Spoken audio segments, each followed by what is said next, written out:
Think back to a situation in your life when someone hurt you or caused you physical or emotional discomfort. Preferably, pick a dated instance that happened a few years back. How do that situation and that person make you feel today? Sure, you may still not want anything to do with them. However, more likely than not, your emotional state remains calm now when you think about these events. In fact, your memories of those experiences may be blurry, and you may not even be able to recall all the details of what had happened. As someone I know jokingly said to me once, "Have you ever wondered why is it that we only seem to remember good things about our exes?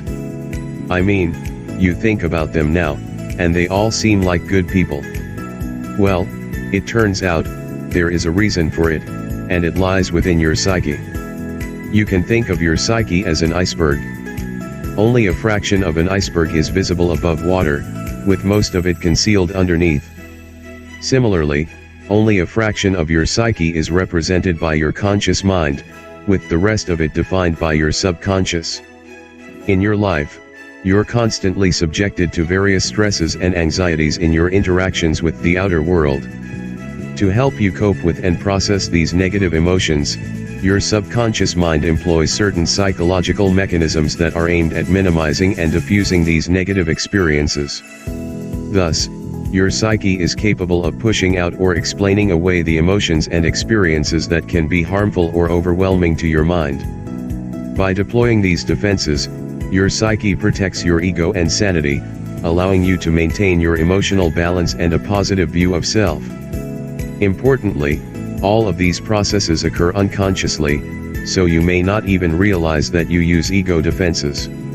Usually, an individual has 1 to 3 main defenses he employs the most, with the others being less manifested. Here are the 8 primary psychological defense mechanisms your mind uses to help you cope with reality. The 8 ego defenses. 1. Repression. When Sigmund Freud first described ego defenses as a concept back in 1894, repression was the first defense he discovered. Repression is the rejection of negative thoughts, emotions, and experiences by your psyche, which results in them getting pushed out of your conscious mind and into your unconscious. As a result, the individual is no longer able to recognize his inner conflicts and fails to recall traumatic events that happened in the past. However, these repressed impulses remain active in the subconscious and may present themselves in the form of dreams or uncontrollable anxiety. You can think of repression as a dam, which can implode under the pressure of hurtful memories and emotions. The psyche expends tremendous resources and energy to keep them repressed. This is why victims of accidents or abuse, especially at a younger age, often lose memories of the traumatic events. The mind pushes them out to protect their mental well-being. 2. Projection. Projection is the next most important ego defense. It is widely explored in Carl Jung's theory of the shadow. The shadow is essentially the collection of all dark and unwanted traits that you don't like about yourself. Projection is attaching onto others the qualities and feelings that you find socially undesirable. Every time you judge or criticize someone, you project on them the very traits you possess yourself. Thus, projection as an ego defense mechanism allows you to remove from yourself the responsibility for your own traits and wishes that are perceived as unacceptable. For example, when you criticize your coworker for quitting a job she hated in times of economic uncertainty, this is so irresponsible. It may be because you secretly wish you could quit this job too, but, unlike your colleague, you haven't been able to work up the courage to do so. 3. Denial. Denial is the refusal to accept reality. It is often employed when an individual refuses to acknowledge real traumatic events and is aimed at preventing the occurrence of painful emotions. It's a complete rejection of hurtful information. Denial is often the first reaction to the grief of loss or the news of a terminal illness. It can also occur in less existential situations, such as if your spouse one day announces he wants to leave you. If your primary defense mechanism is denial, you may refuse to accept your spouse's decision and instead tell yourself, and maybe even others, that he is just tired, needs some space, and will eventually change his mind. 4. Displacement. Displacement is the redirection of an impulse from the real object or person it's intended for onto someone or something else that is less threatening. For example, your boss's unfair criticism of your work may cause you to express your anger and irritation at home with your spouse and children. You are unable to respond this way to your boss out of fear of losing your job, yet blowing up on your family members is safe. Thus, your emotions are displaced from the real target, your boss, and directed at a less threatening option, your family. 5. Regression. Regression is manifested in return to the forms of behavior associated with an earlier stage of the person's development, i.e., childhood. Regression allows you to adapt to a traumatic situation by unconsciously returning to habitual, childish behaviors, such as tantrums, crying, and emotional demands. As a child, you learned that these behavioral patterns signaled to the parents of your unfulfilled needs and thus guaranteed support and safety. This ego defense is often employed at times of an illness or other stressful circumstance when an adult begins to act like a child. Regression allows you to release yourself from the burden of responsibility for these events, just like you did as a kid when your parents were responsible for you. 6. Rationalization. Rationalization is manifested when an individual subconsciously comes up with rational, logical explanations for his failures or behaviors deemed unacceptable. This allows him to preserve his positive view of self. For instance, if you lash out at a friend and your friend pushes back, you may try to look for rational reasons to explain your short temper and present your behavior as adequate and acceptable in that situation. Thus, you rationalize your motives and aren't able to objectively assess your actions. Rationalization can also present itself as the devaluation of an object that is inaccessible but very desirable. For instance, you may be going through a hiring process for a dream job at a company you've wanted to join for years. However, something goes wrong, and you don't get a call back. Despite how much you want this job, you may start coming up with rational reasons why it would be a bad fit for you, such as an uncomfortable work schedule or a long commute. Alternatively, you may convince yourself to stay in a boring job you hate because of the good pay and social status it provides. 7. Compensation. Compensation is a subconscious effort to overcome the real and imagined shortcomings by applying additional efforts in a different sphere of an individual's life and excelling there. Such excellence is meant to compensate the individual for the other flaws he perceives he has. Thus, if you try to impress people by putting on display your various attributes of material wealth, such as a flashy car or expensive jewelry, you may be compensating for low self-esteem. Alternatively, if you've been told your whole life you can't do something, such as become a medical doctor, you may become obsessed with the idea of going to medical school only to prove them wrong. 8. Reaction formation. Reaction formation is a psychological defense that occurs when an individual acts in a way that is inconsistent with his true underlying feelings. In essence, reaction formation is a subconscious transformation of one emotional state into another due to the distorted perception of the true inner desire. For instance, consider a situation where you like someone and muster the courage to confess your feelings to them, but they do not reciprocate. Despite your true feelings toward this person, attraction, you may develop hatred or anger as your psyche attempts to cover up the pain of rejection. You can then act on these impulses to communicate to that person that you aren't attracted to them or don't care about them altogether.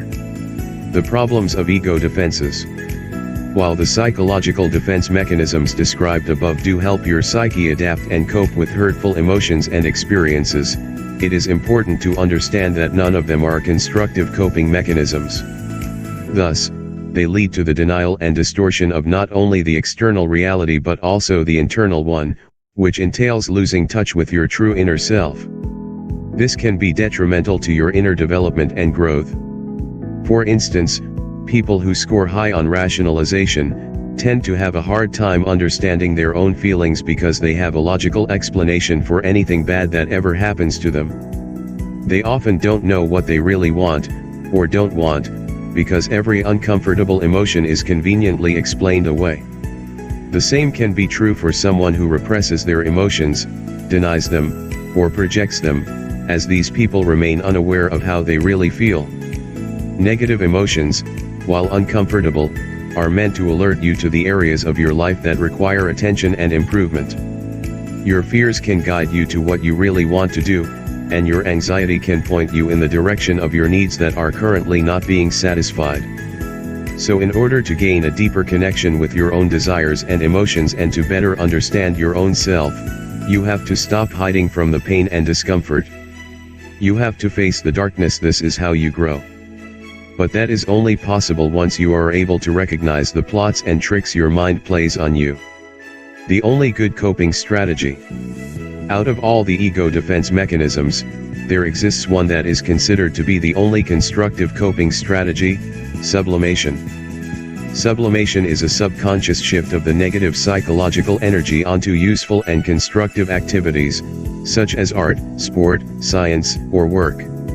Sublimation is manifested when an individual experiencing a painful inner conflict finds a way to channel his anxiety and psychological discomfort into a productive occupation.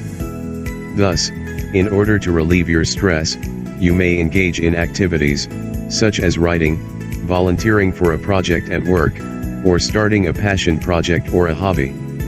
Now, of course, before you can channel your negative feelings, you have to identify and acknowledge them first, which can be challenging given your mind's tendency to conceal this information from you. Thus, understanding your ego defense mechanisms and what lies behind them is the first step to understanding your true self. The type of psychological defenses your mind employs is directly related to your own individual idea of what is considered a traumatizing event or experience and your own emotional needs. Broadly speaking, ego defenses are characterized by two features: distortion of reality and concealment of true feelings and their underlying causes. You can work with both of these by doing the following: becoming more self-aware. Stop rationalizing, stop displacing, stop repressing. Stop hiding from how you really feel. Stop running away from yourself. Whatever it is you feel inside, face it: grief, fear, anger, frustration. Journaling is an excellent way to explore your real feelings. Spend time daily to write about the strong emotional urges you had experienced throughout the day and take the time to sort through your feelings and analyze what caused them. Break down and analyze difficult situations. Ask yourself, what is wrong? Why am I feeling this way? What made me react the way I did? Do I really feel what I say I do, or is it an attempt to conceal something else? Be honest with yourself. Get in touch with your dark side. Acting on how you really feel. Once you are able to identify how you really feel, you have to allow yourself to act on these feelings. Your true feelings will point you towards understanding what you want in life and the fulfillment of your emotional needs. If you discover that behind your anger and aggression lies the pain of a loss or a heartbreak, then allow yourself to live through that pain, experience it, express it. In our society, being in pain can be often stigmatized as a sign of weakness or vulnerability, which leads us to shove it deep down inside and never show it to anyone. However, there is nothing shameful in feeling and expressing pain. In fact, fully acknowledging and experiencing pain is critical to properly process it and move on to recovery. Repressed, unprocessed pain will be a source of great anxiety and discomfort in the future. Similarly, you may find that your fear of uncertainty is really a mask for your discontentment with your life as it is, be it an unfulfilling job or an unhappy relationship that has long exhausted itself. Your fear only goes to show that you crave a change but are terrified of it. Face your feelings the way they are.